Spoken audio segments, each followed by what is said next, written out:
حضرت ابو ہریرہ رضی اللہ تعالیٰ عنہ راوی ہیں کہ سرکار دو عالم صلی اللہ علیہ وسلم نے ارشاد فرمایا، بے وضو کی نماز قبول نہیں کی جاتی جب تک کہ وضو نہ کرے۔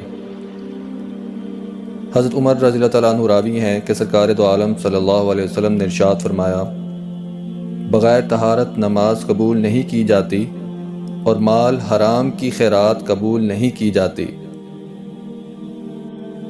اور حضرت علی کرم اللہ وجہہ فرماتے ہیں کہ مجھے مزی بہت زیادہ آتی تھی، چونکہ آن صلی اللہ علیہ وسلم کی صاحبزادی حضرت فاطمہ رضی اللہ تعالیٰ عنہا میرے نکاح میں تھی، اس لیے میں آپ صلی اللہ علیہ وسلم سے اس کا حکم دریافت کرتے ہوئے شرماتا تھا کہ آیا اس سے غسل واجب ہوتا ہے یا وضو۔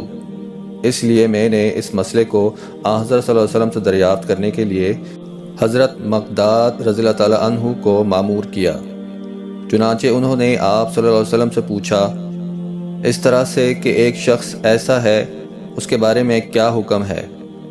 تو آپ صلی اللہ علیہ وسلم نے فرمایا کہ مزی نکلنے پر پیشاب گاہ کو دھو ڈالے اور وضو کرے۔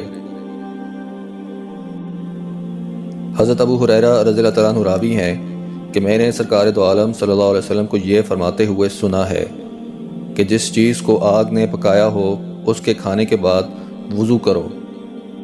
امام محی السنہ فرماتے ہیں کہ یہ حکم حضرت ابن عباس رضی اللہ تعالیٰ عنہ کی اس حدیث سے منسوخ ہے کہ حضرت صلی اللہ علیہ وسلم نے بکری کا شانہ کھایا، پھر نماز پڑھی اور وضو نہیں کیا۔ اور حضرت جابر بن سمرہ رضی اللہ تعالیٰ عنہ کہتے ہیں کہ ایک شخص نے سرکار دو عالم صلی اللہ علیہ وسلم سے پوچھا کہ کیا ہم بکری کا گوشت کھانے کے بعد وضو کریں؟ آپ صلی اللہ علیہ وسلم نے فرمایا، اگر تم چاہو تو وضو کرو اور اگر چاہو تو نہ کرو۔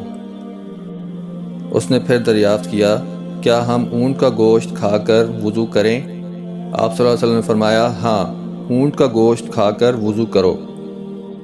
اس شخص نے پوچھا، کیا بکریوں کے باڑے میں نماز پڑھ لوں؟ آپ صلی اللہ علیہ وسلم نے فرمایا، ہاں۔